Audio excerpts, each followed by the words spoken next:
Yo, what's going on, everyone? It's DLloyd. So, some of you may not know, I cover basketball for a living. I'm a columnist for SB Nation, Fansided. I'm now doing some work with CLNS Media. Then, of course, I talk to you guys here on YouTube. Every single day, basketball is what I watch, analyze, write about, and talk about. Now, if that's your job, that's what you do on a daily basis, you are going to get criticized almost on a daily basis. If you're putting your opinion out there every single day on multiple avenues and platforms, you are going to be wrong about certain things. Just like the regular person. There's no difference between you just watching the game at home and somebody on ESPN. You're going to formalize your opinion, your thoughts. The only difference is they're expressing it to millions and thousands of people. When you're wrong, they let you know you're wrong. I say a lot of takes. I think for the Philadelphia 76ers, the whole trade with Jimmy Butler is not as great as everybody says it is. I don't think all of a sudden they're the best team in the Eastern Conference because they got Jimmy Butler. In fact, I think they could have took a small step back with acquiring Jimmy Butler until, of course, they get a shooter. Once they get a shooter, maybe we can look at things a little bit differently. But as of right now, I don't think they're better than they were last week with Jimmy Butler there. I think it messes things up. Markelle Fultz, I think he's a bust. I'm sorry. I've seen the guy play. He can't shoot no more.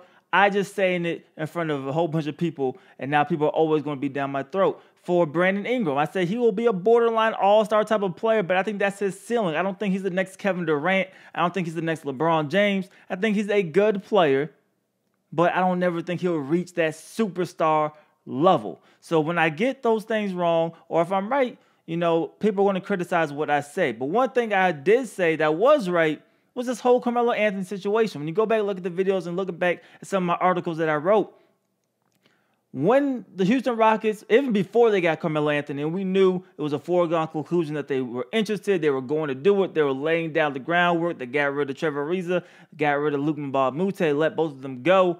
You knew they were going to try to get Carmelo Anthony. Eventually, they ended up getting him. I thought they took a step back. I thought for Houston, they weren't as good of a team coming into this season as they were last year. Trevor Ariza was a huge part. Not only could he defend him and Luke Mbah-a-Moute, but Trevor Ariza could also shoot at a pretty good rate. When you lose that, and on top of that, he knows his role. He's not looking to take 15 to 20 shots a game.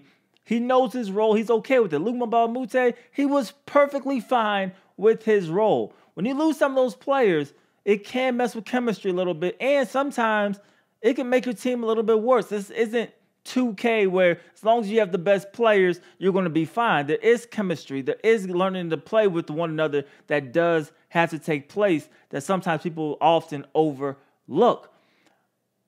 When you do that, like I said, your team's definitely going to take a step back. And I think Houston, they finally realized it. Carmelo Anthony finally realized it. They put out a statement today saying that Carmelo Anthony and Houston, they have agreed to officially part ways. Now, we knew this going back to last weekend. They just made it more official today.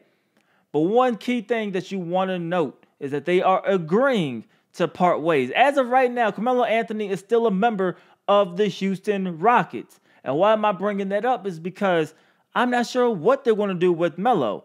They could outright waive, just release Carmelo Anthony, allow him to go through waivers, then Melo could sign with any team that he wants to sign with. But they could wait until December 15th. And the reason why they could wait until December 15th is on that date, players that just signed with teams over the offseason are eligible to become traded. They can get traded after December 15th, and maybe for Houston, they wait until that date and try to get something back in exchange for Carmelo Anthony. Of course, it's not going to be a lot, but there are teams that are going to be interested in Melo. It's not a huge list of teams, but there are teams who are interested in bringing in Carmelo Anthony. Melo is a player who can still get you 20 points a game if he's in that right system. He can still get you 15, 16 points a game in that right system. He has to, be comfortable with his role. And for Carmelo Anthony, he does not look comfortable coming off of the bench at all. I think he needs to start. And when you're looking at some of the teams that could be potential fits, Philly's going to be a team everybody's going to bring up. I don't think he's a fit there. Miami, Maybe he could work in Miami. Not a huge fan. That's somebody you can't watch. The Lakers, I hope LA does not make that terrible decision and bringing him in. The Lakers have some interest, but what I'm hearing is very lukewarm, and they're not willing to kind of jump at Melo right now. A team who I do think will be a pretty decent fit, as good as it could get at this point in the season, the Portland Trail Blazers.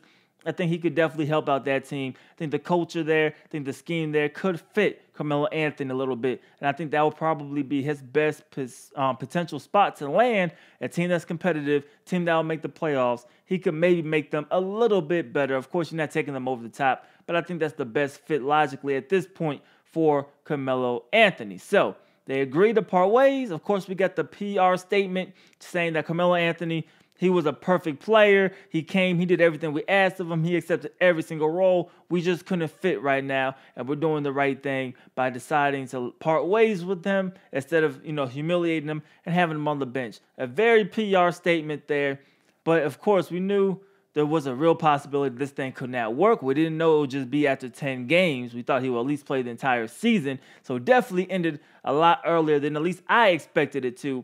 But the Carmelo Anthony run with Chris Paul, with James Harden, Clint Capella, it is over. We'll see what happens.